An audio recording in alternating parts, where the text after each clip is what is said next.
Indylive.Radio. The Daytime Show. Indylive.Radio. The Daytime Show. Indylive.Radio. This is part 2 of our International Women's Day programmes. I'm Marlene Halliday. Valerie Gould and I are about to take you through our second set of women guests. We had so many guests accepting the invite to contribute to these programmes that we went from thinking we'd do one programme to it becoming 2, and actually we've ended up with 4 programmes. We really appreciated all the positive comments you put on social media after part 1 yesterday morning, and we hope you'll enjoy this part 2 just as much. So I'm just going to tell you about the women I interviewed for this programme, and after I've done that, Val's going to tell you about her interviews. So we start this evening with Breege Smyth, who's a many talented woman, political activist, radio producer, fashion designer, weaver. The next interview is with Cailyn McMahon, who is the national convener of Young Scots for Independence. I first met Cailyn almost exactly a year ago, just before she was elected to that position, and she's just been re-elected. Cailyn's passionate about Scotland becoming an independent nation. She's also passionate about bringing everyone with us, which is the title of the track, and you'll hear her talking about that when you listen. The third person I interviewed for tonight's programme is Vivien Martin. Amongst other things, Vivien's been a teacher, librarian, museum worker, and historical researcher, and she's a writer. She travelled widely through Eastern Europe and to many of the former Soviet states. She's a keen walker, a frequent visitor to the Highlands and Islands of Scotland, and she writes regular articles for iScot and the Scottish Islands Explorer. With that background of librarian, teacher, and historian, language is something that's really important to Vivien, and the track's called Language Matters. And my fourth interviewee for this evening is Ruth Wishart. Ruth is very well known and respected freelance columnist and broadcaster. She's pretty active on Twitter too. She talks a bit about how things have changed and moved forward for women, but maybe not moved forward enough. And we also touch on that possibility that things don't always move forward. Sometimes things go into reverse. I think it was at that point that Mrs. Thatcher came into the conversation. And at the end of the interview, Ruth said how much she appreciates and respects the new generation of young women coming through into social and political activism, as she calls them, our feisty young women, which is the name of the track. Hello, my name's Valerie Gould, and I'm going to tell you about the other 2 interviews featured on today's second edition of our International Women's Day specials. Later on, you'll hear from Renee Slater, who is a community activist in Torry in Aberdeen. After that, hear from Rehana Abid, and Rehana is the former president and current outreach secretary of Lujna, which is the women's Ahmadiyya Muslim community, and they are having an event for International Women's Day tomorrow night, Sunday, the 7th of March, which Rehana will tell you all about during her interview. I hope you'll enjoy hearing from these 2 very different women. I'm sitting here and I'm sitting with Breege Smyth. Thank you very much, Marlene. It's great to be here. It's lovely to be asked. If you Google Breege's name, you get Breege Smyth, radio producer. You have your own audio stream on SoundCloud. You get Breege Smyth, SNP candidate. You've stood in local and parliamentary elections.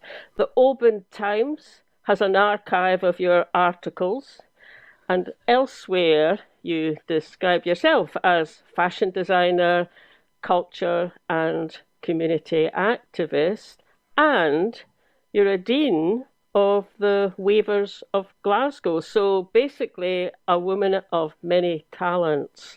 When you got an email from us asking if you'd like to contribute to the programme celebrating International Women's Day, what came to mind? Nice one. Nice start off there, Marlene. Yeah, funny.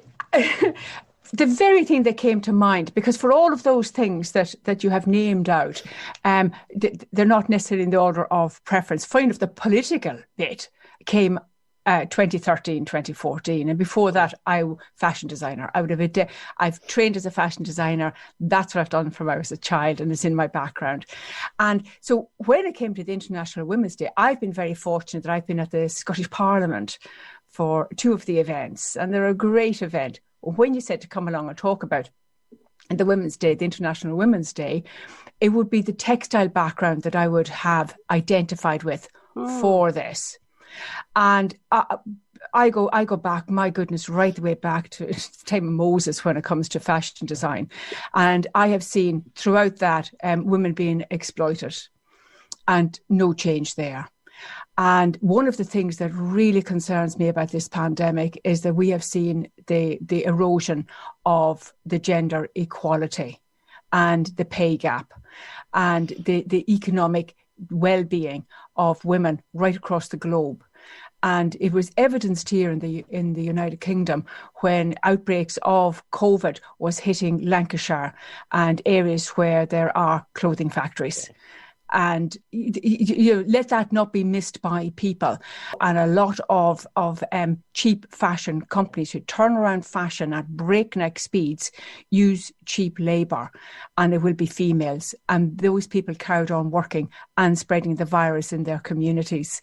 And I just feel that all of that, there's a whole systemic thing, there's a whole cultural change that has to come about if we are to seriously address women and to challenge what is going on in the world with regards to equalities. So that's my rant. So the first thing I thought about was women and their place in the textile industry. Oh, I went onto the website of the Glasgow, of the Weavers of Glasgow, and you know what struck me was your motto. So you're a deacon in that. In the Weavers, and I noticed that the motto is "Weave trust with truth." Oh, could we just pinch that, or will they let us use that? Because that struck me as being, well, I'm guessing it's a long-standing motto of the Weavers, but it just seems to be something that's so apt and needed where we are now.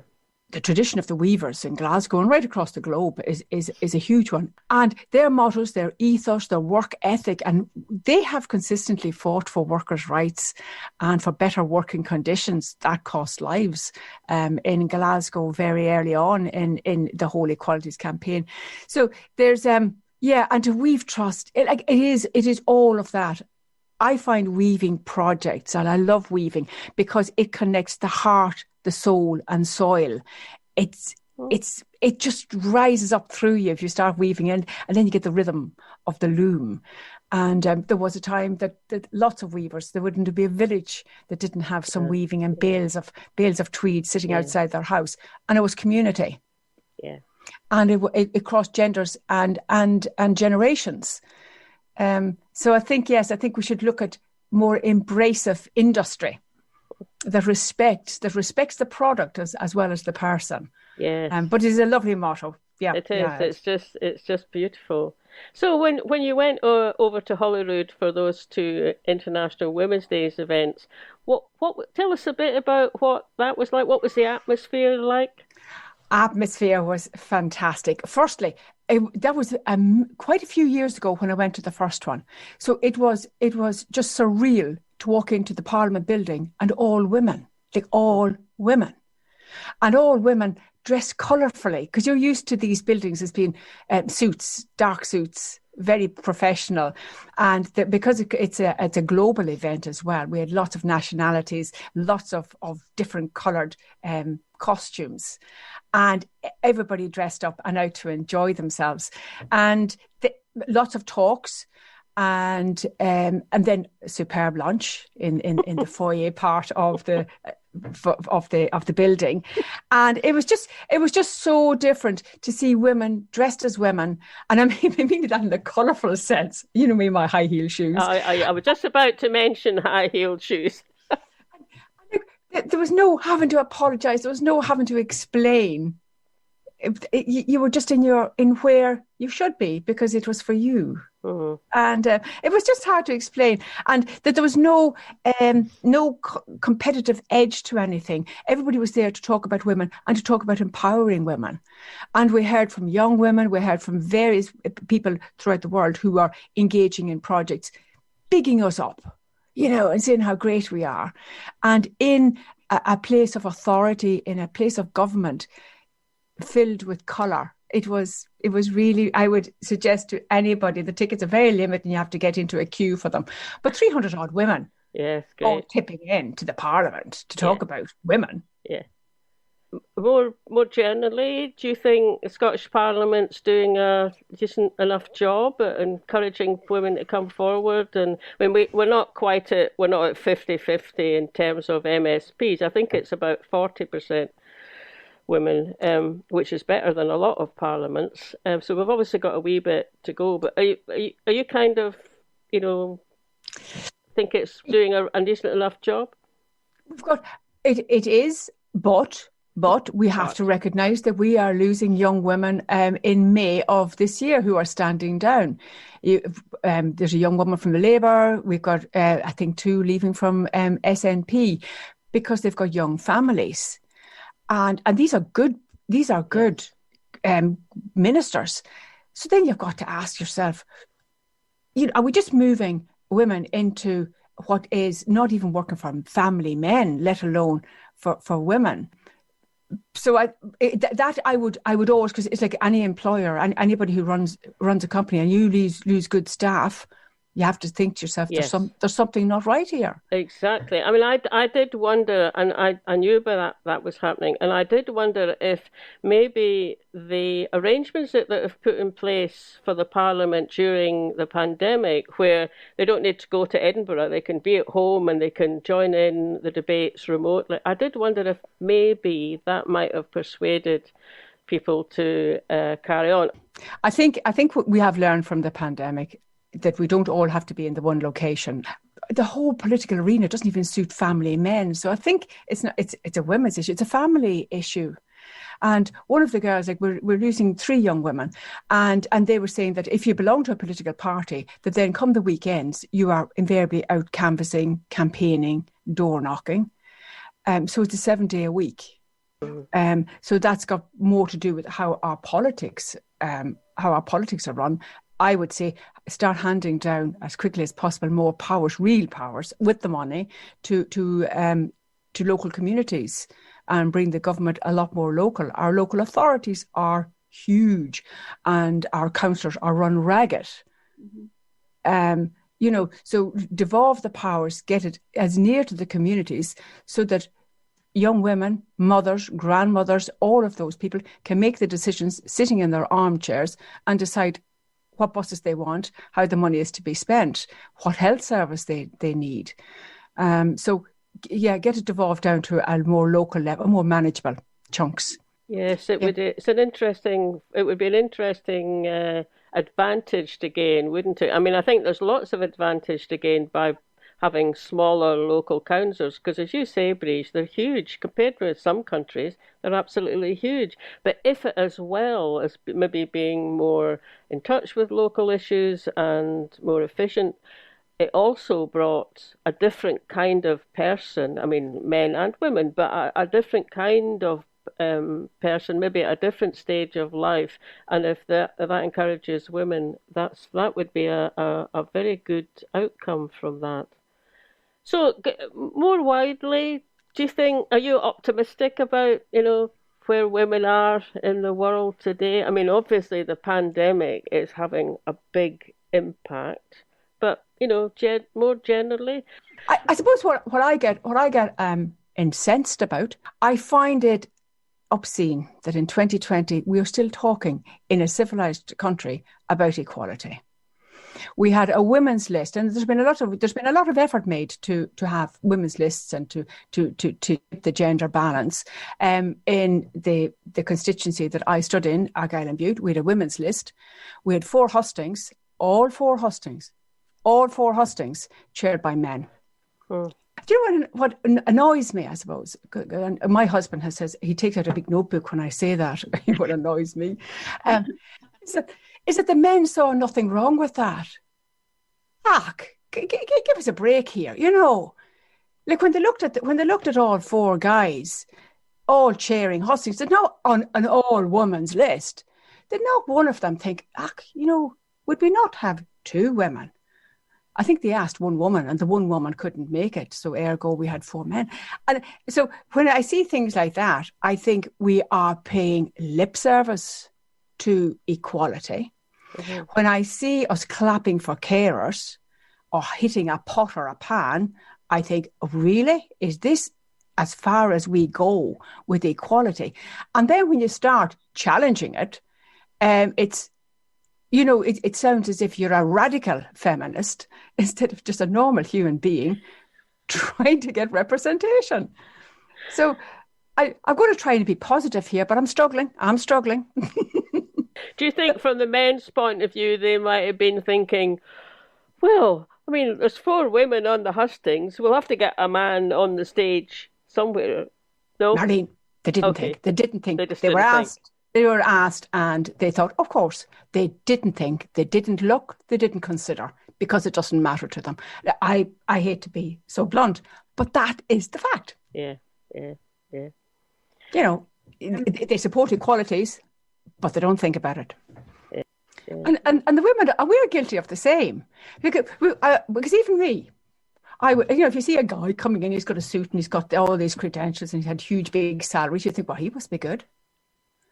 And you see a woman come in, she's raised children, she's done things, you think, it's just, we've been conditioned. It is the unconscious bias. And but I just thought, unless the men start fighting for equalities, we've got an uphill struggle, and unless they move aside a wee bit, make a wee space there. But no, I'll occupy the whole big chair myself. Because of my background in the textile industry, I've worked in factories from China, New York, Dublin, UK. And you're working with honest to God women who work for a living, who have got no privileges. They don't have any backup services. Their family will be their childminders because on the shop floor, the salaries, and the salaries are low, but they're all gutsy women, full of life's experiences and life's richness. And they, I would imagine, have pretty well thought that they are being forgotten about. Because our quest for cheaper products, our quest for throwaway industry, that's who will have to make these garments, sacrifice their safety and sacrifice their families' security. So I always feel that when we're talking about women's rights and women's equalities, there seems to be an upper level that this will happen on, but that it won't trickle down, not in a long time. I think they're talking about 100 years before there is global equality. 100 years, across the globe, when we can see other women having the same life experiences, having the same health and social care facilities. So we have to be aware, we have our sisters across the globe to look after. And if we're wearing our 4-inch heels and we've only paid £1 or £2 for them, our sisters somewhere else are suffering as a consequence. We probably have to wrap up soon, Breege. It's been great talking to you. Any last thing you'd like to say? I think so that we can hit on a high, Marlon. Now let's, when we talk, one of the things the pandemic has shown is the resilience. No, I shouldn't say resilience because I don't like that word so much, but how women have stepped up to the mark, and they have given up their jobs in certain cases to do the homeschooling. It has certainly been women who've been pretty much to the forefront when it comes to the caring in the community and the caring sector. And I would like to think that an importance will be placed now on their place in society, their real place in the community, and how, unless we have good women who can do their jobs and how important they are to keep just the smallest thing, just the food on your table, just the plaster on your wound, somebody to embrace you if you're 90 or something, isolation. Women have stepped up to the mark. So I'm hoping that there is a big recognition for that, because I think we've all now certainly appreciated that they have made the sacrifices. And I would like to think the government are listening, and I think they are, and that will start recognising that we need to empower them to do more of what they're very, very good at. That's great. That's a great way to finish off. And once again, just thanks so much for coming along and chatting to us. So you were listening to an interview with Breege Smyth, who is a designer and is well aware of the difficult working conditions for women in many countries who work in the textile industry. It's another day, it's another Zoom meeting, and it's another guest for our special programme to celebrate International Women's Day. I'm sitting here with Cailyn McMahon. I've talked to Cailyn before, actually almost just over a year ago, and at that point you were standing for the position as national convener of Young Scots for Independence. You got elected for that, so I'm taking it you've just been re-elected, I think. Is that right? Yeah, so the YSI had our conference last weekend, and we actually had almost 100 young people on a Zoom meeting, and it was a whole day of kind of debating policies and what we would want to push forward through the party, and then through the movement more widely, and kind of champion that on our way to independence, as well as policies we want to see after independence. Then of course we elect our new National Executive Committee. So myself and Charlotte, who you spoke to last year as well, were re-elected. So we're really looking forward to getting stuck in again. It was Val ideas to do this programme, and in my mind I thought, International Women's Day, it would probably something that started in the 1970s or around about then, but actually it was started in 1911. Wow. 110 years ago, and not the same, but coinciding with the suffragette movement in the UK. So I just wondered, is International Women's Day something you're particularly aware of? I mean, when we emailed you, what things came to mind to talk about? Oh, honestly, International Women's Day is genuinely one of my favourite days of the year. I don't know if it's a generational thing, and it's kind of become seeing all my friends every year post pictures of all the women in their lives and all the women that they look up to, and just kind of, it's a day of taking a step back to just appreciate all the hard work that all the women in your life go through. So for me, it's a lot more about that than kind of idolizing certain women, as much as that's, it's important to have people that you look up to. But for me, it's just a day for recapping and not taking for granted how much of an inspiration the women around you are, especially for young women being involved in politics. I mean, we all know politics can get tough. So I think it's really, really important that we mark International Women's Day to just kind of appreciate the women around us, Yeah. Well, that's interesting, because that's very much the same initial responses that we've had from others of our guests, some of whom are a lot older than you, like maybe 50 years older. And it's the same thing. They're thinking back to the women in their life who made a difference, who got them to think a bit differently or took risks.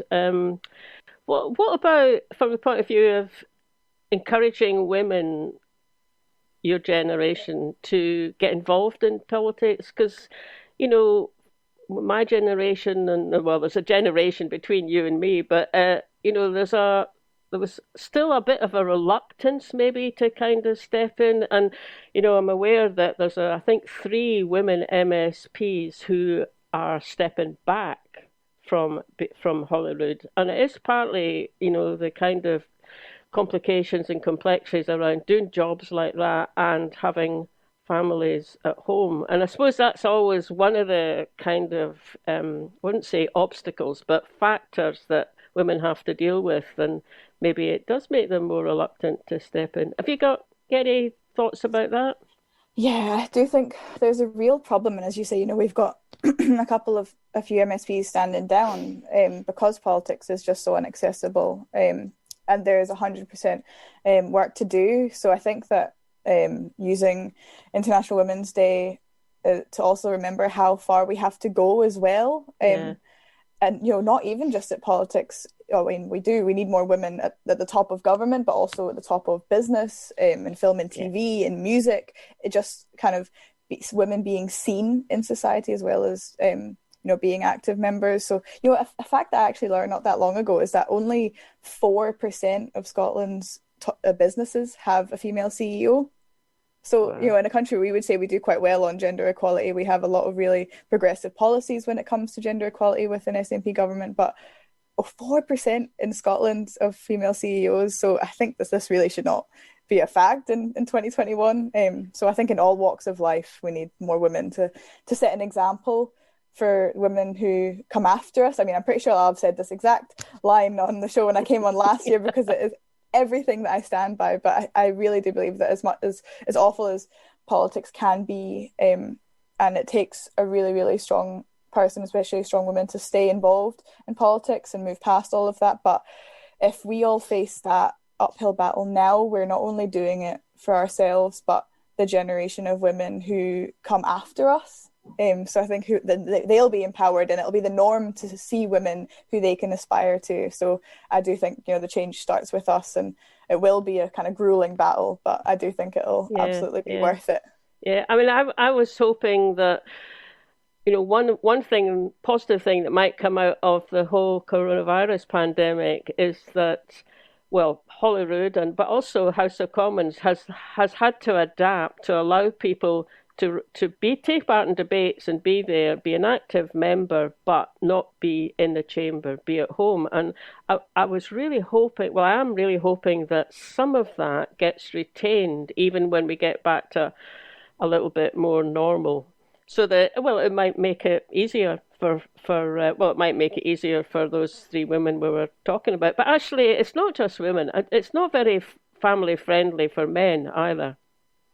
Yeah, exactly. I think that's a really important point, that working from home has meant that, for straight relationships, that men can also take part in the childcare. We're all working from home. So I think it'll actually really help going back to normal, quote unquote, whatever normal will be, that it's become more normalized for, both parents to be at home and, taking part in all of that. So I think, fingers crossed, that'll stick. And as well, especially, House of Commons is so outdated. So hopefully the remote participation and remote voting does stay permanent. Yes, yeah. Well, hopefully that's the case. I mean, I was talking to a guest yesterday, and we were both saying, well, when we look at House of Commons now, it is remarkable just how many women are there. Because, I mean, the first time I voted was 68, 69, would have been 18, 19, something like that. And, I mean, I think Barbara Castle was there, but there was maybe one or two women just dotted around that kind of, it's a bit like a bear pit sometimes, full of men. I mean, at least these days you look around and it's noticeable. It's not 50-50 or anything like it, but it does make a difference. And it's the same in Holyrood. It's, I mean, someone said, I heard someone saying recently in one of these interviews, if you can see it, you can be it. Yeah, absolutely. I do think that's so true. And, as you're saying, there's still work to be done. So I think that's what International Women's Day is so good for, is celebrating how far we've come, because sometimes you do need a wee break from constantly being, climbing that uphill battle and fighting the fight all the time, and appreciating how far we have come, but also recognizing that there is still so far to go. Yeah. I mean, it's interesting when you talk about fighting the fight. Does it feel like that to you, to yourself and your own experience? I think there's so much more that I think for me, intersectionality is the really the big buzzword at the moment, the most important thing, because there's so many things that I have to learn as well, as a white woman, as a cis woman, whatever else, for groups that I'm not a part of. But I think that kind of solidarity in minorities and taking part in politics, and just kind of ensuring that our movement is as inclusive as it can be and pushing it forward, is the most important aspect. So I wouldn't say it's a fight. I would say that our movement prides itself in being welcoming and in being inclusive. But I mean, you'll know yourself, there are things that women go through on a daily basis that men just don't. So it's not recognised. And so it's trying to communicate that in a way that's constructive, in a way that means you get to keep your seat around the table once you've got it. But yeah, I think it's just making sure that we bring absolutely everyone with us. That's even more important in a movement like the independence movement. Exactly. Try and make sure, we make that we can show that the society we're trying to create is as inclusive as possible, not only so that wins us as many votes, but I would hope because that's the principle that we all do genuinely believe in. So it's just about educating each other on all kind of lived experiences. Can you just say what intersectionality is, Cailyn, just in case it's a word that not everyone listening might be familiar with? Yeah, that's not. So intersectionality is a term that just means that, it's essentially what I just described there. If there's things that the BAME community will experience, that the LGBT community will experience, that the disabled community will experience, that I don't necessarily go through because I am not members of those community. And so it's not about, weighting one against the other or trying to prioritize them, but it's acknowledging that there are different realms and different experiences where certain groups will have different levels of advantage over the other, and just making sure that all are represented respectively and that all are respected, full stop, and everyone is able to live a life free of discrimination and of prejudice.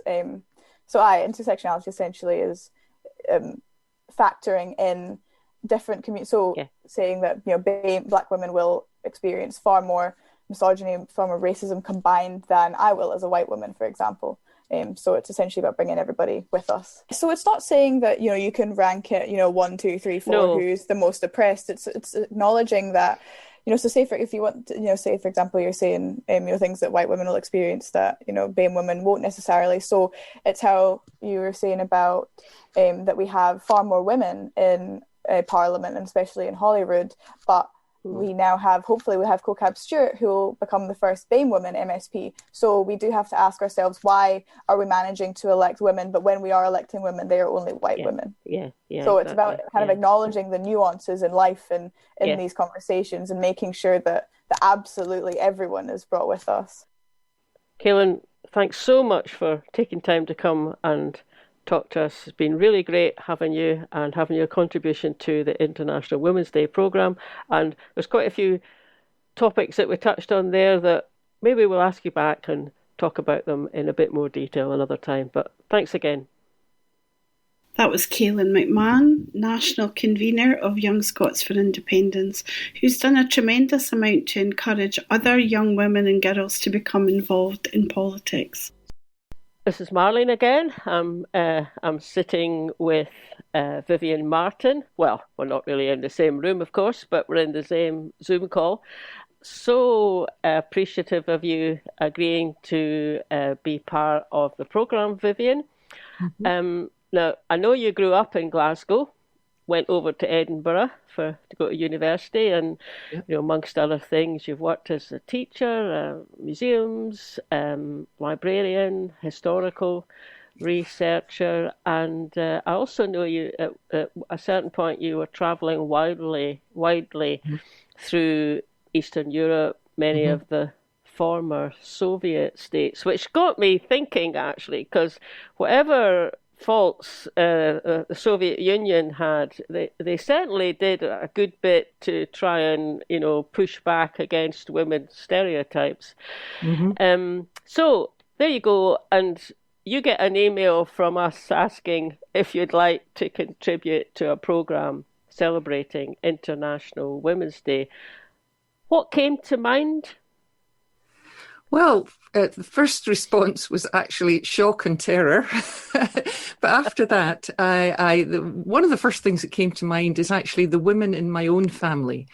And I am very fortunate that I grew up with and knowing some very, very strong women. My grandmother from Aberdeenshire came from a poor, humble background, but was very intelligent, got a bursary and went to university. And this was right back in the beginning of the 20th century. Wow. So, a woman who was even then pushing against the boundaries to be accepted as an intelligent, capable human being.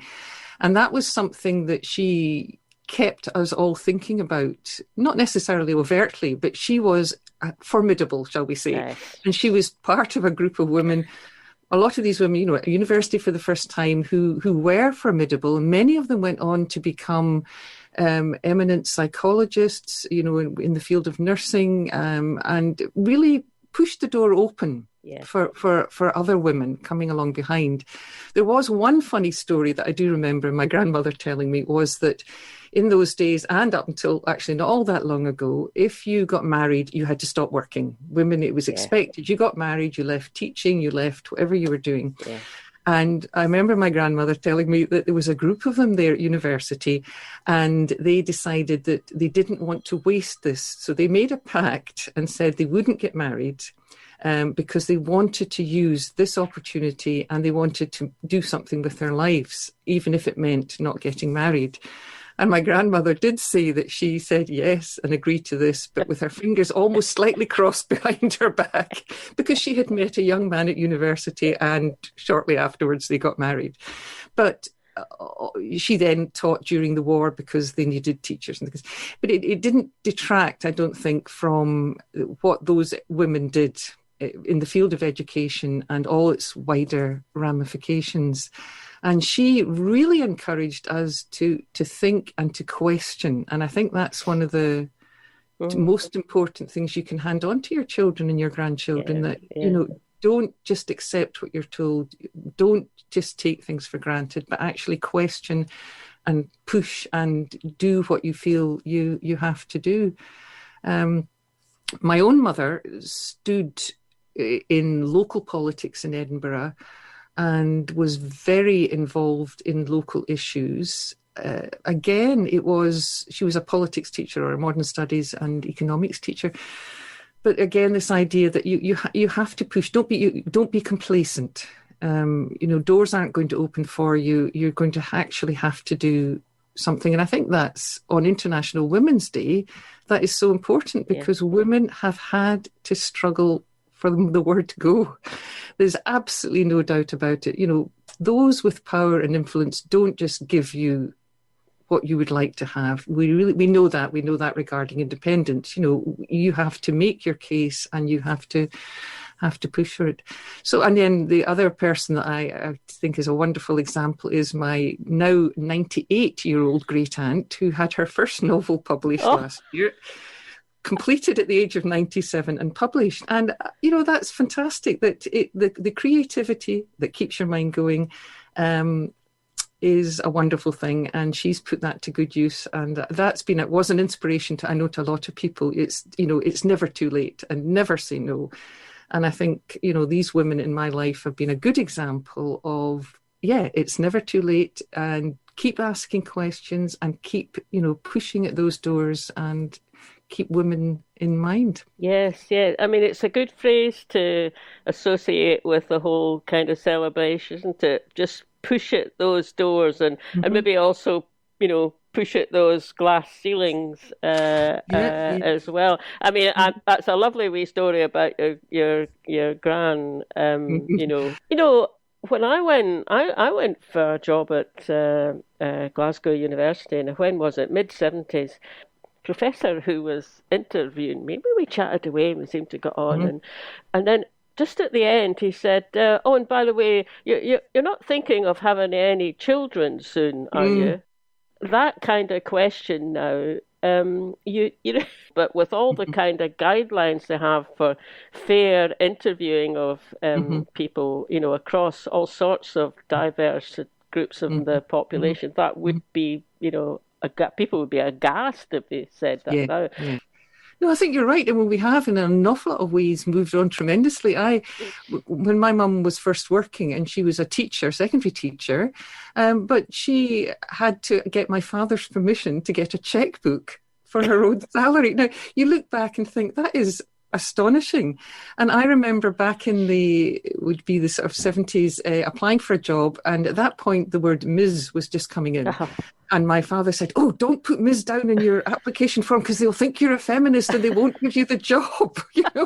Even tiny things like that you wouldn't bat an eyelid at now. And again, another, almost like a little funny story. When I was at school, we had to address the envelopes for our report cards to the head of the household. And I filled it in with my mum's name. And I was taken aside by the teacher, said, "We're so sorry, has your father died?" And I'm going, "No, I don't think so." "But you've put your mother's name down as the head of the house." I said, "Well, she's the one who will actually read my report card. She's the one I will talk to." So that all these little things that seem kind of funny now were obstacles that had to be, overcome and pushed away. I mean, currently one of the most important things to me is language. And I firmly believe that language matters. And this is why I feel that women are in a difficult position at the moment. We are making progress in so many ways, but the way the debate at the moment over using even the word woman as an adult human female, which to me and to people before me and others around me is absolutely straightforward and sensible. And yet, in the maternity allowances bill that's going through Westminster, somebody pointed out that the word she, her, and women is not used once in the bill. Now, that worries me. And I listened to three people. It was the House of Lords putting up the amendment. And Sheila Noakes said, woman is not an illegal word. But it's not in these bills. It's you'll be aware of all the stooshy over the hate crime bill in Scotland.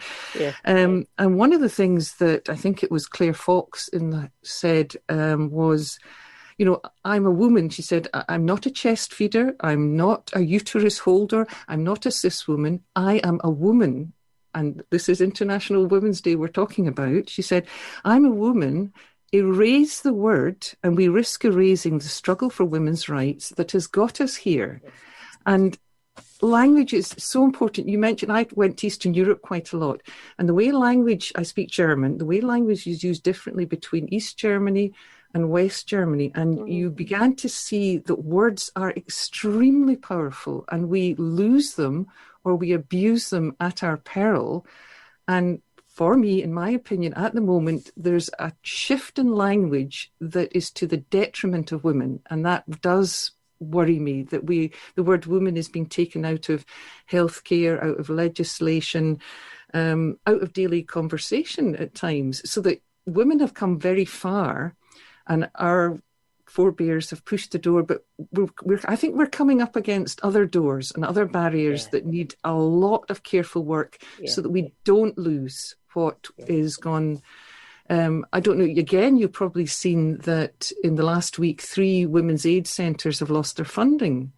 And they've lost their funding apparently because of equality issues, but because they were focusing on women. Now, women's aid to me should be primarily about women, because women are the ones that suffer the worst of the abuse. They're the ones with the small children. And yet 3 women's aid centres, one in Monklands, one down in Brighton, and I've forgotten where the third one is, are losing funding because they're deemed not to be inclusive enough. Now, this is where language is such a huge issue, that if women can't provide support and refuges for women in need, and it's the women that are being abused, raped and murdered, then we're losing the language, we're losing what women means. And like Sheila Noakes or Claire Fox said, we risk losing so much that we've fought for in the past. And another issue that I do find very worrying is the whole sports issue, that women, particularly in America, where getting a sports scholarship for poor black people, for poor white people, is terribly important. That with the women are being pushed out of that. And I mean, in one state, in Connecticut, there's 15 championship titles for women, and 11 of them are currently held by biological males. We women, I feel, have a whole new issue to define and move into. But because of the cancel culture, because of the abuse, the you're called a TERF, a bigot, whatever. But women have rights, and we actually need to fight for those rights. And I think it is a frightening issue we're in.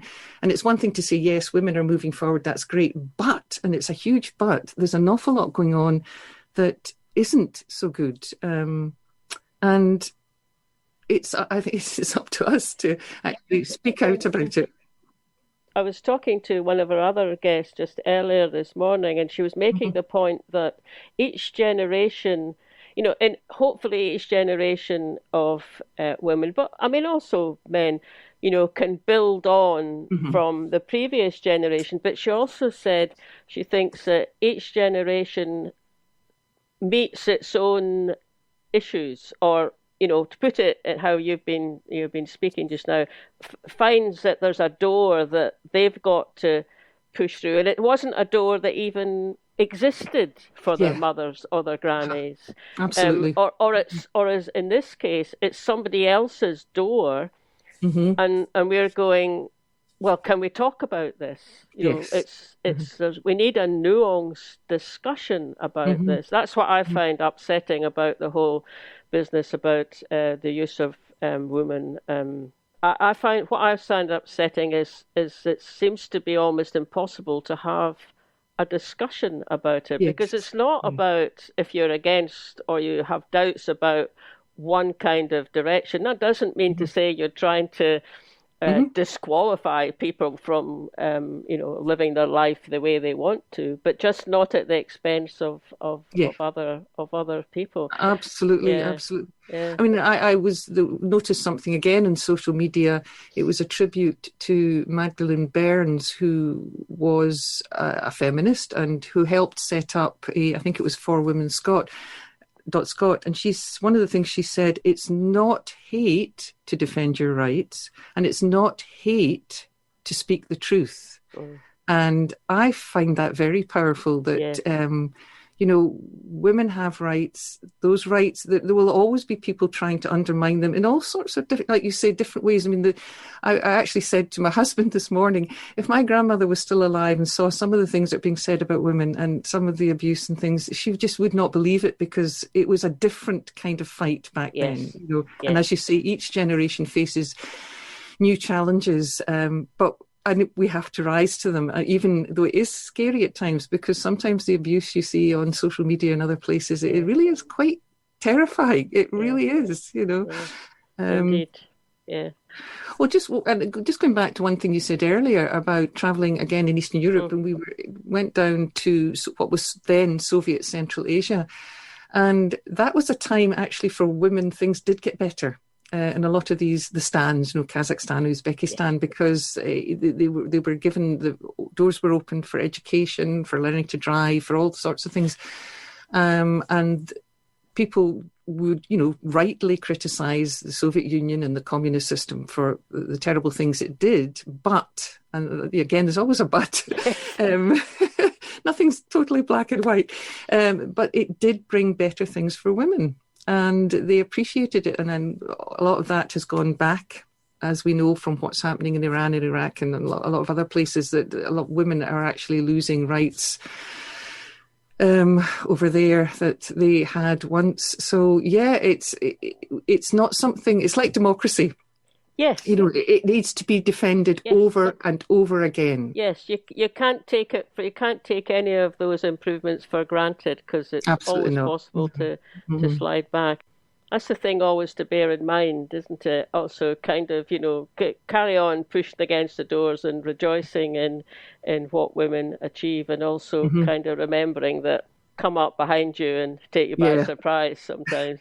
It's just been really fascinating talking to you. And again, I was saying to one of our other guests, I suspect that maybe what will come out of this programme on, it's a series of short interviews, is that we'll probably be recontacting people saying, can we just talk to you and go into that whole issue, a bit further, because it's just throwing up lots of really fascinating topics to continue. So thank you again, Vivien. Thanks for agreeing to come. You're most welcome. Thank you very much for having me. And I'm looking forward to hearing what everybody else has to say as well. Thank you very much. Cailyn, ready. the Australian-American singer. She's quoted as saying that she was looking for songs to record which reflected the positive self-image she had gained from joining the women's movement, but could not find any. So she realised that the song she was looking for didn't exist and she was going to have to write it herself. I Am Woman, recorded and released in May 1972 by Helen Reddy, and it'll be followed by a poem, We Are Women, Hear Us Roar, where Helen Reddy is mentioned in the introduction by Lynn Dugan from Clark's Women for Independence. Poem written by myself, Lynn Dugan, for International Women's Day 2021, with a wee nod to Helen Reddy. I am woman, hear me roar. I play football, see me score. Create opportunities, open doors. Dismiss less, demand more. Teachers, lawyers, nurses, doctors. Choose your career, be an engineer. Plumbers, pilots, architects, mechanics. More than you thought, we're astronauts. Web designers, analysts, IT technicians. Lighten your load, because we can write code. Professors, explorers, inventors, researchers. Need a revolution? We're your solution. Artists, sculptors, dancers, musicians. Entertainment to satiate? We will create. Journalists, authors, playwrights, poets. If it's words you desire, we will inspire. We are women, hear us roar. Dismiss less, demand more. Time for us now to raise a glass to great women of the future, present and past. And my next guest is Renee Slater. And Renee, Hiya. Lovely to see you today. So Renee is from Torry in Aberdeen, and she is, for many years, she's been a community activist and involved with a series of all sorts of really important community projects. But Renee, I think it would be true to say that you first came to fame with an incident in 2013, which was rather dramatic and very interesting. And that was when you were actually, I believe, arrested. Yes. Well, tell us about that. That was about, is it Helena or Helena Torry? Helena Torry. It's basically based around Helena Troy, and we used that as a background to rename Helena Torry. And obviously she was a local woman, made her a local woman as well, to give her a local focus. But in fact, it started in 2012. Helena was an activist during the campaign to retain Union Terrace Gardens. And it was really the focus was on Union Terrace Gardens time when she got involved. And she got involved in she was on the streets basically, and she got her own skateboard. So clarify, Renee, for anybody listening, that Helena is not a real person. She was a mannequin, wasn't she? She was a mannequin, yes. Lovely mannequin, who I got from Aberdeen Art Gallery. They were trying to get rid of all her stuff, and I claimed Helena because she looked like she could have been an activist. So she'd been involved in lots of statements throughout the years, 2012. She first got involved during the campaign to retain Union Terrace Gardens, as I said earlier. Was that successful? Was that a successful campaign? Well, it was to some extent, because what happened was that the new council came in and cancelled the Ian Wood proposal. It took a bit of a fight for the. And we were concerned that the Peacock's project, an arts project in Aberdeen, had already put money down for a campaign, and they weren't going to tear up any of the trees, and they were going to leave things fairly much as they were, but make it into a local, so people can go in, ordinary people can go and buy. And sit about locally, and they're going to put in lifts and all sorts of stuff there. And then as soon as Ian Wood came in by with his £50 million or whatever it was, the council at that time just dropped the Peacock one and went off after the. It's a beautiful public park, Union Street. It is, yeah. Well, the City Council now has just torn it apart again. Helena then made her first appearance then The most famous one, I think, as I say, was when you put her forward as a candidate for a election. Yeah, well, that was...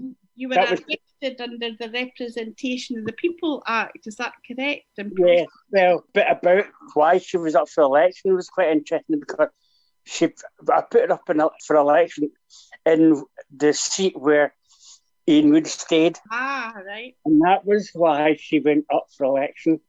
She went to basically Ruby's Law end of town, which is the west end of town. We thought, well, why don't I just stick it into there? With another voice about who controls what happens, and when ordinary people have no say in what happens, and we want to be able to fight back in some way. So the idea was to use her, but she had her own slogan, which was the voice of the silent majority, which was quite important, we thought, because there's lots of things. When we were putting up all this money for Union Terrace Gardens, there was lots of things being cut back, like stuff for disabled people, stuff for youth projects, was all being cut. Why didn't the money go there and rather like go to Union Terrace Gardens? So Helena became a voice for that type of thing. So that's why it became a local issue. So it was a clever ploy using this slightly eccentric stunt to draw attention to really important issues that matter to you. To give a voice to people who were voiceless, who weren't given any. The young people weren't given. The kids all under 18s obviously weren't allowed to vote. But I was doing youth work during that period, and I was also in fact 3 years prior to that doing youth work. So knowing what the background to youth work was, I knew in fact that people didn't have much of a voice at that stage. And also for people who were disability projects were being closed down, the whole process of their voice wasn't being heard either. So I used Helena really to make a voice for that type of background. To give a voice to young voiceless, to the voiceless, to the silent majority, to give a voice to the young people. Because she couldn't speak either, and that's why. And but you must have been quite frightened. I mean, especially if you were employed by, the public authority. Must have been a bit worried that would maybe threaten your employment, or. Well, I wasn't. I just retired within 6 months of. I was okay, but no, I wasn't frightened at all, because I'd been involved in so many things before anyway, so I was never frightened about it. It was. And in fact, I thought it great fun. Did you expect to be arrested, or was that? I expected something to happen. My problem, in fact, I didn't expect it as quickly as it happened. It happened within 3 or 4 days. But you were acquitted. I was acquitted, yes, because it wasn't because they got it was illegal. It wasn't illegal. It was illegal. But they got the law wrong. They got the wording of the law wrong. And they charged me under an English law rather than a Scottish law. So you got off on a technicality. Technicality, yes. I could have got 6 months in jail. You mentioned there, that you've always been an activist. Yes, So that this theme of International Women's Day, choose to challenge, that was one of the reasons that you came to mind, because I know from looking at some of the stuff that you've been involved in over the years that you seem to sum that up. So yes, that's something you've always done throughout your life. Going back, I moved to London in the late 60s. And I was involved in the Vietnam March and things on all that as well. And I was involved in the march for Czechoslovakia. And I get involved in politics then, really. And also get involved. And then the local part of that was me getting involved in squatting. And because of the homelessness situation, many of us did. And many of us, believe it or not, at the end of that period of squatting, moved to Aberdeen. Right. From London, and there's still a few of us here who were involved in that. So that must have been a very exciting time, involved in protest during the protest against the Vietnam War. Absolutely, because there's so much, and the music at that time is brilliant. That's why I love people like Janis Joplin, because there was that there's a political element to the music that stage as well, which I just loved it and became part of our life. And the politics and the music were all linked together. That's true. And I mean, it was a very powerful, the power of music to influence people and political movements was very strong in the 60s, wasn't it? Absolutely. And you look at what happened in Woodstock and all that as well. That was all part of the political movement actually. So we were all involved in that. And for in the squatting part, that was a local issue because we were sort of working with local community groups, homeless people within the community. Mm-hmm. So we'd set up things like squatters associations to help people get housing again. And we would then help get them food and get them welfare and all sorts of stuff that was happening. We had little offices working with people with backgrounds, and we'd try and bring in full-time, try to raise money to bring in full-time workers and things like that as well, which the local authority nor the government were doing at all. This was in London or was this in Aberdeen? This is in London. In London. When I came to Aberdeen, we get involved in a squatter campaign in Aberdeen as well. In recent years in Tory, you've been involved in a series of campaigns and petitions to save local parks, yes, to set up community pubs. You really have been very active in your local community. Locally, absolutely, yes. And also, again, the whole thing about the big campaign just now, which although started off, there's a whole group of people involved now, which, and my part in that, in fact, is quite small, although I'm very much involved in it. There's people who have got background in environmental issues and studies and all sorts of stuff. We're all involved, so it's quite high profile for a lot of people.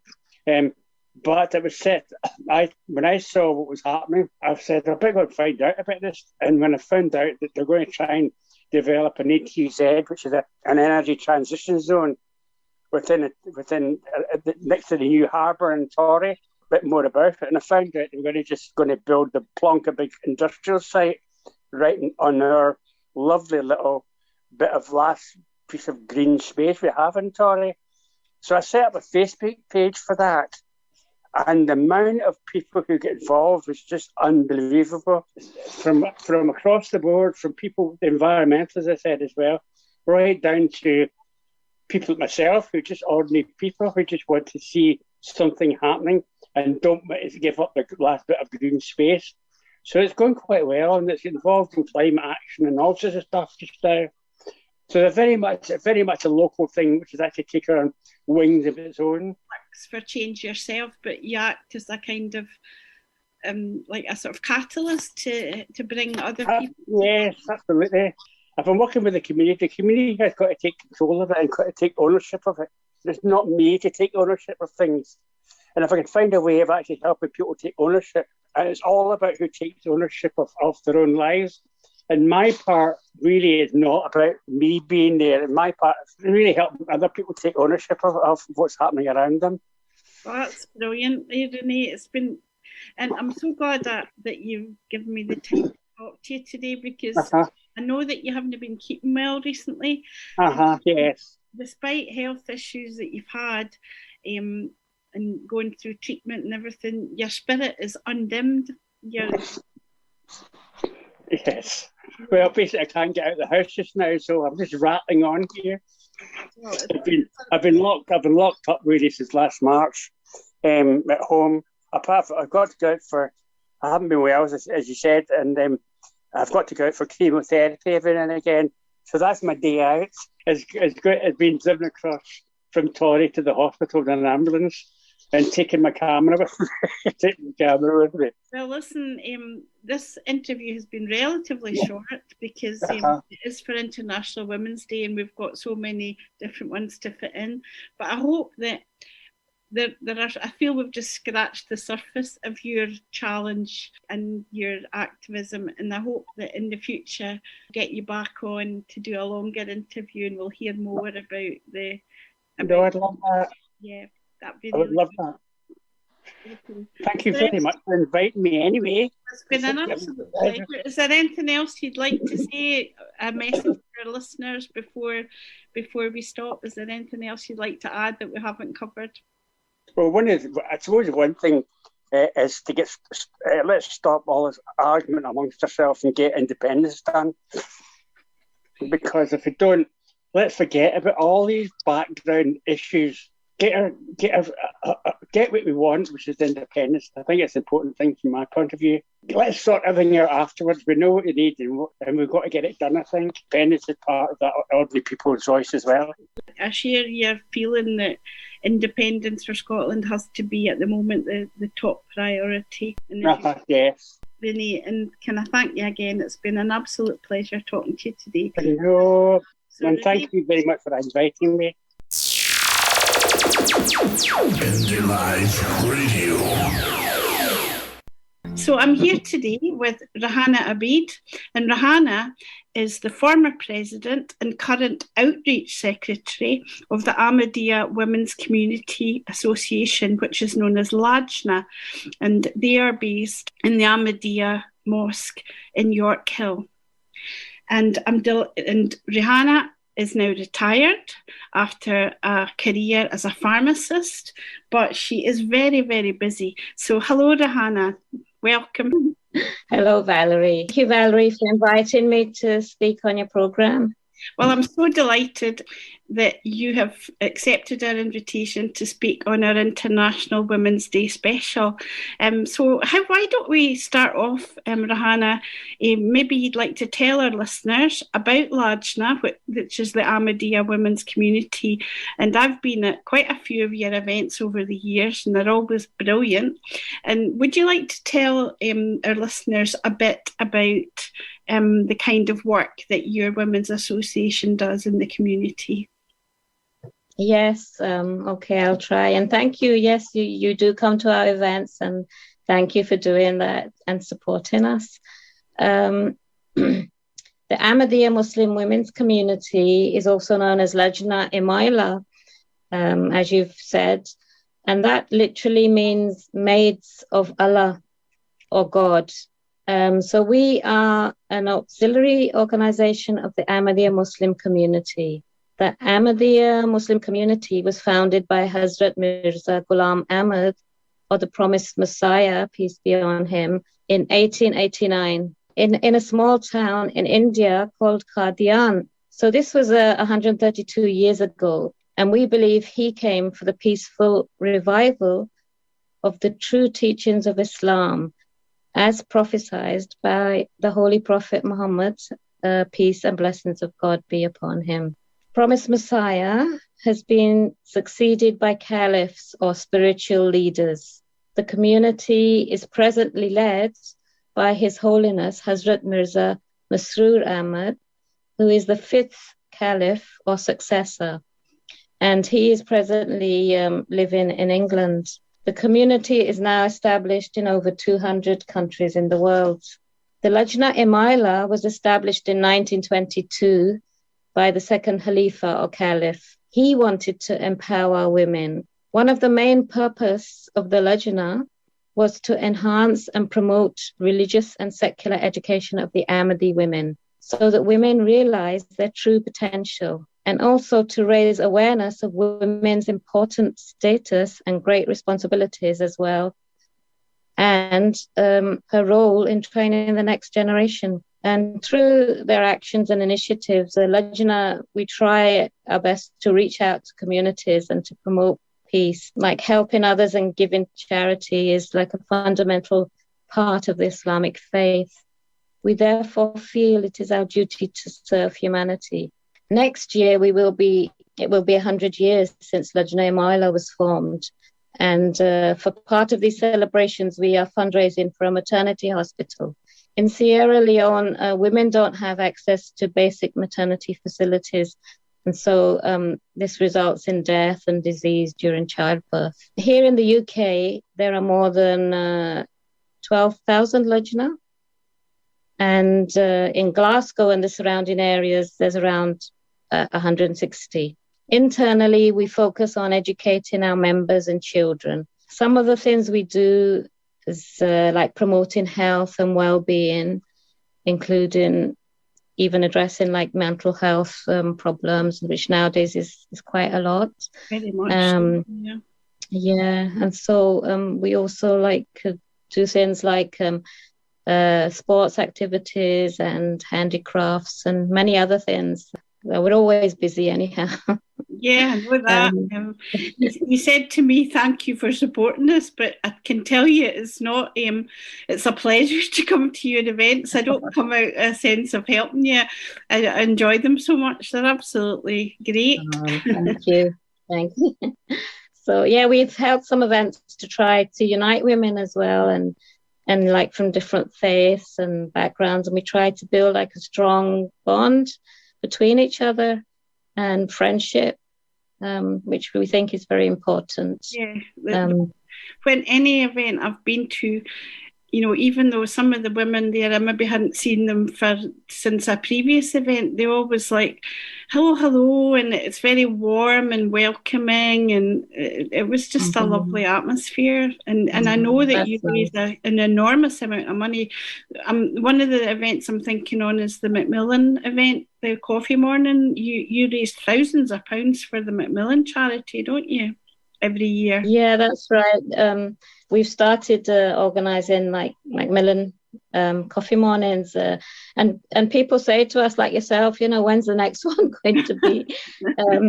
So in 2019 was the last proper one we had, and we raised £2,100, and it was a lot of fun as well. I think being together and eating the delicious cakes that the women, they yeah, last year we just opened a Just Giving page, because we couldn't really do anything, because of the COVID situation, but we still raised over £1,200. So that was amazing. So yeah. You've got another event coming up soon for International Women's Day, and it's on Sunday. Would you like to tell the listeners a bit about the event you're organising this Sunday? Yes, of course. It's on women, the status, the rights and the role, and it's on, as you say, Sunday the 7th of March. It's an interfaith event for women of different faiths and backgrounds. So we aim and hope to build strong bonds of friendship and share common values, and promote peace and harmony between us. And I don't know if you're aware or not about our motto. It's love for all and hatred for none. Do you know, just as you were saying that, Rehana, that came through my mind. It was actually right in my mind when you mentioned it, because I was going to say, I think it's a wonderful motto. Do you want to say it again, just to emphasise for our listeners? Love for all, hatred for none. We try to uphold that. I think it's the cornerstone of your. That's the cornerstone of your faith. Really, one of the main tenets. I think it's a wonderful motto. So this event will be online this year. Yes, we're going to do it on Zoom, and we found that the Islamic teachings regarding women, it's perhaps the most misunderstood. There's so many misconceptions about women in Islam. So we're trying to dispel and address these. Muslim women are portrayed as weak, oppressed, few rights, no status, little freedom. This is all, how we're portrayed. But this is far from the truth. With the advent of Islam in the 7th century, women were given freedom, rights, and a high status.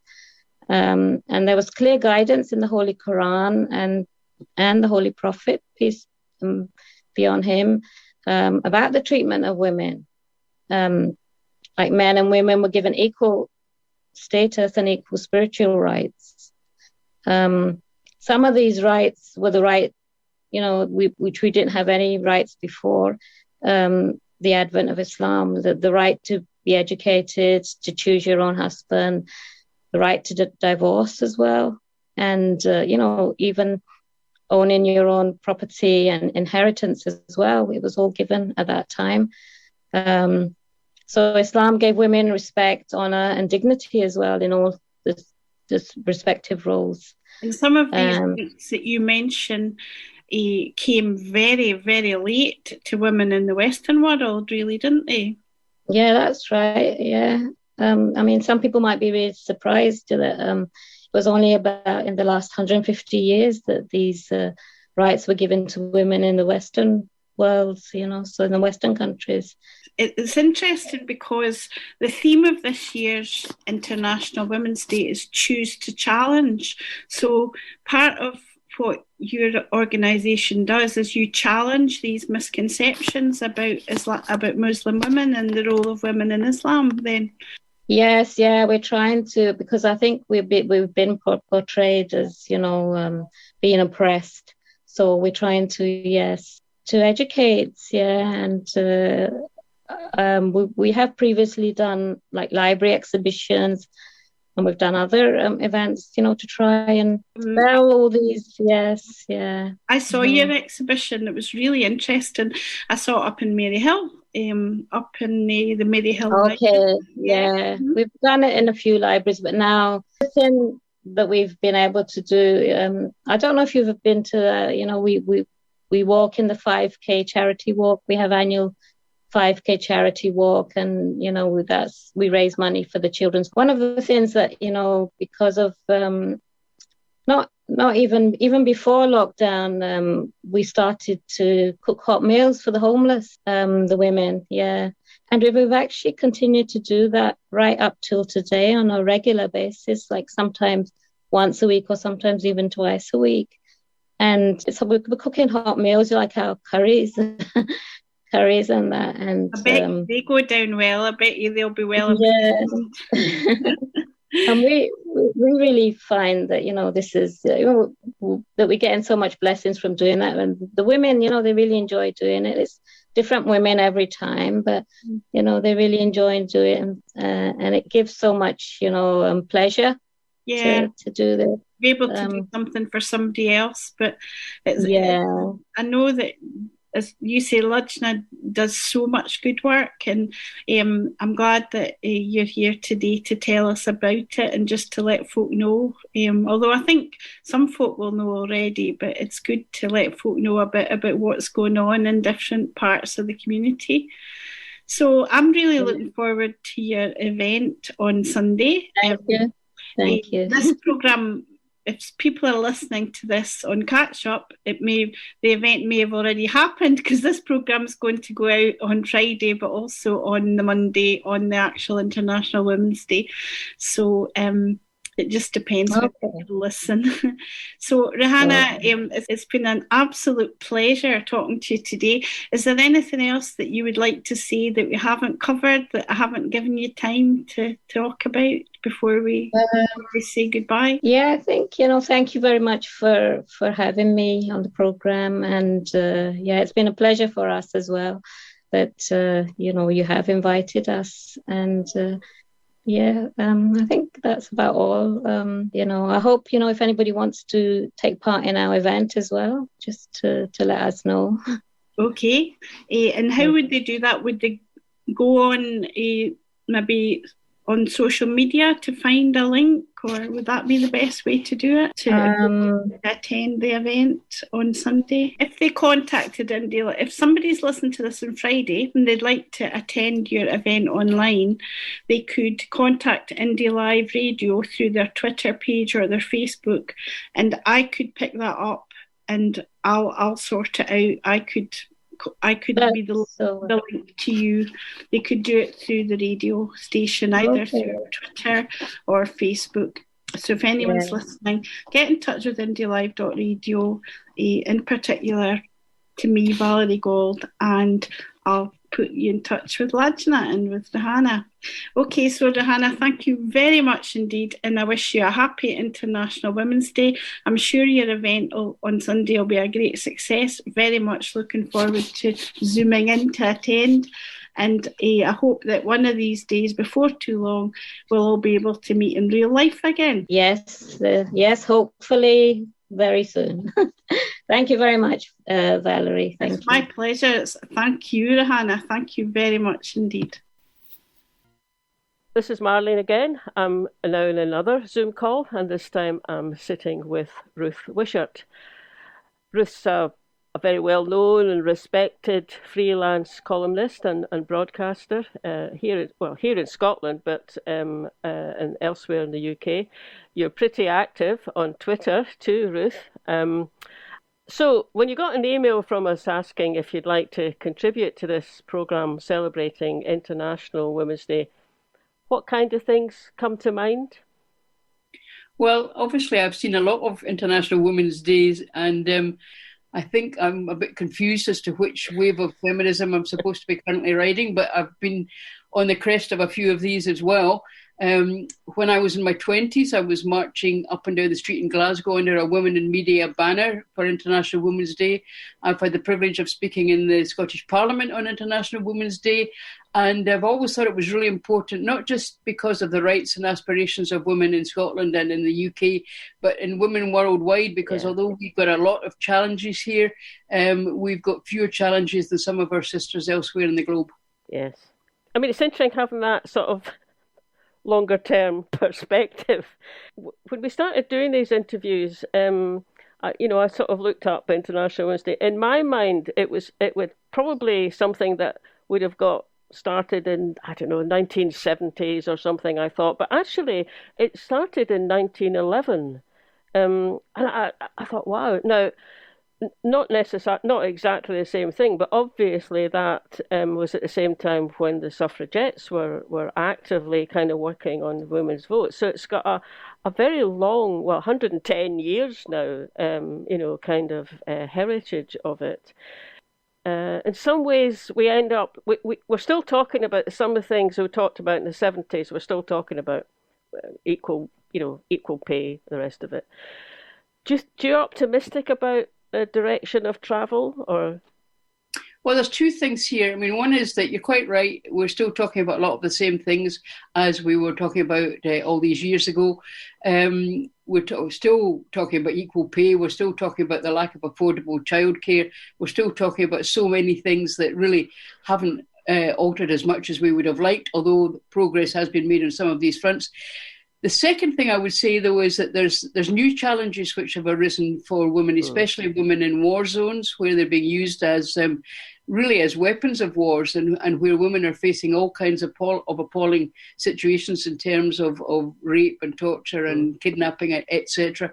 All the kind of things that are happily alien to us, but nevertheless about which we must be very conscious and on whose behalf we still have to fight. Yes.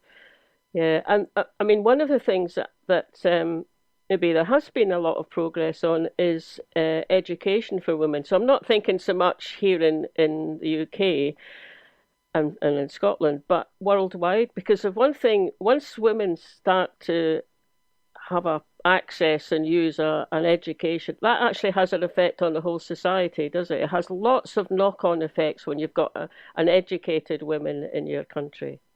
Yeah, not just education, but also investment in women. I mean, these microloans that are now quite commonplace in various third world or developing world countries.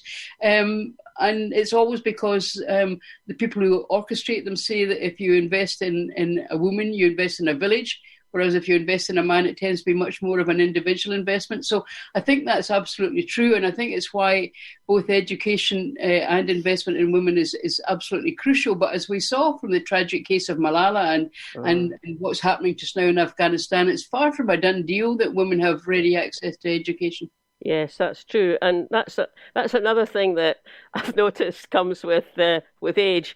I mean, I can look back to a certain kind of stage in my life and realise now that I had an underlying assumption that everything would always carry on going forward in a positive direction. But then something happens and you go, oh, well, that wasn't as permanent as I had assumed. I mean, the first time I ever thought that was when Mrs. Thatcher was in power. So that's going back quite a long way. But again, isn't it? It's kind of like not taking things for granted. Yeah, I think that's right. I think it's important that we never get complacent about the gains we make, even if the gains seem to be larger than incremental. We mustn't ever assume that because we've achieved X, that X plus one is going to be the next step along the way, because quite often, depending on the leadership, quite often there are reverses just as often as there are incremental increases in women's well-being and women's abilities to fulfil their potential. Mrs. Thatcher's an interesting case in point, because when she was appointed, when she was elected, I suppose a number of us thought that even if she wasn't of our tribe, as it were, there was a woman in power in the top job. And of course, you took a certain amount of vicarious pleasure in that, but that quickly dissipated when we discovered that here was a woman who wasn't interested in other women, basically. And she might have got up the ladder, but she was going to be sure to kick it down afterwards. Yes, that's right. That famous photograph comes to mind of her and her cabinet, 20, 30 men, maybe. She's sitting in the middle of the front row. Also, if you remember, which is coming back now, Spitting Image, but you remember in Spitting Image, she was always characterised as a woman in a pinstripe suit looking ferocious. And that was because she didn't become a woman prime minister. She became a prime minister who happened to be a woman. Yeah. And I'm actually, I suppose it's with age again, I can sometimes feel a bit of sympathy to Margaret Thatcher, because that must have been a really, really difficult position, to get yourself into that position and then to have to kind of deal with, I'm sure, all the kind of sideswiping that came at her. Anyway, maybe we should stop talking about Margaret Thatcher. Good idea. What do you think of the situation in Scotland going forward? As regards, women's representation, politics, but other areas of life? Well, as at the time of speaking, of course, we have a woman in the top job in Scotland, and I think those people who are either for or against Nicola Sturgeon would have difficulty in denying that she was a very accomplished woman who had earned her right to that job. But it's also been interesting for me to see a lot of younger women make progress in the Scottish Parliament. In Kate Forbes, we've got a superbly confident young finance minister, and that became finance secretary, and that became apparent when she got the job with 2 minutes to spare before the budget. And I thought she handled herself that first budget absolutely brilliantly. Considering that she went from a standing start, I thought she was terrific. We've got a woman like Mary Todd looking after children and young people. I think.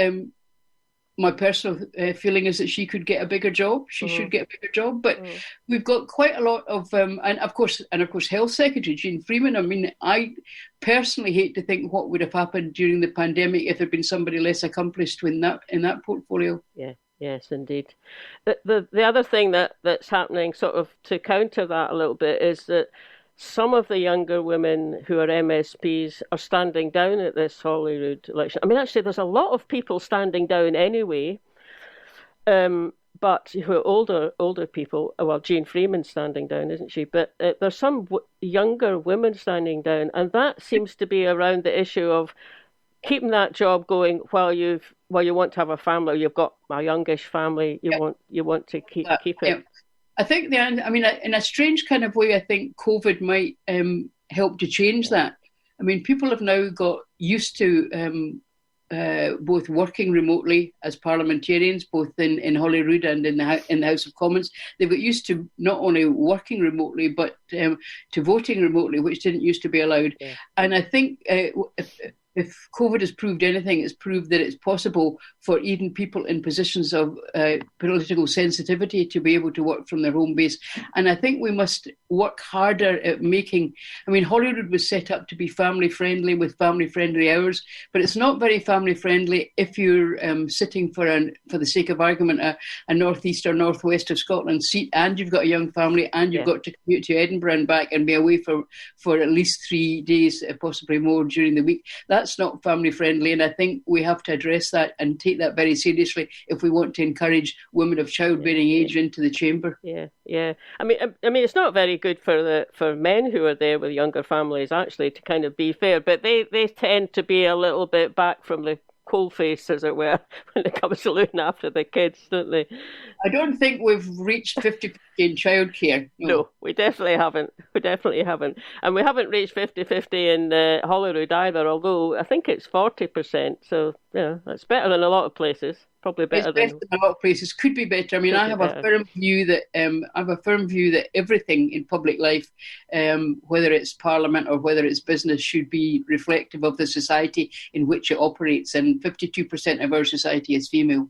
Yeah, indeed. Yeah, so 52-48. That's what we're aiming for then.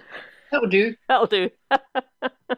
And just before we finish, Ruth, if you got any, if you get any things that come to mind that you'd like to see being taken forward in Scotland to help position our women, or women more widely than that as well, in the world, you got anything that?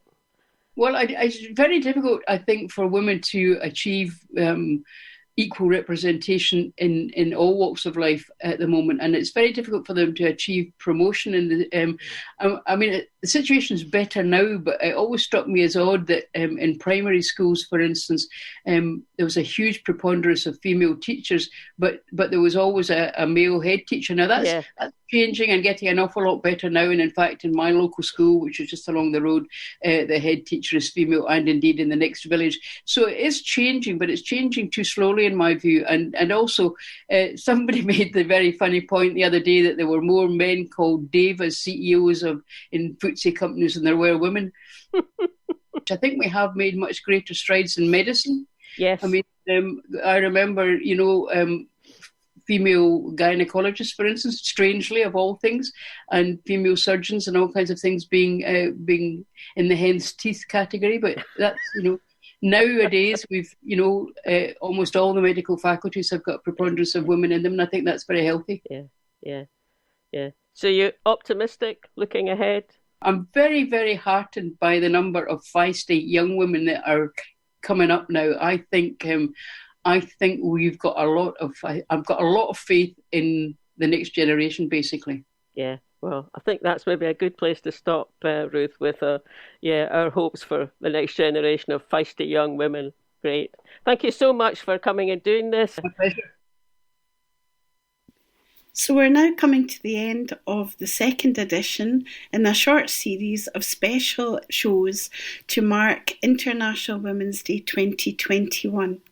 We hope you've enjoyed the interviews. Today you've heard from Breege Smyth, Cailyn McMahon, Vivien Martin, Rehana Abid, Renee Slater and Ruth Wishart.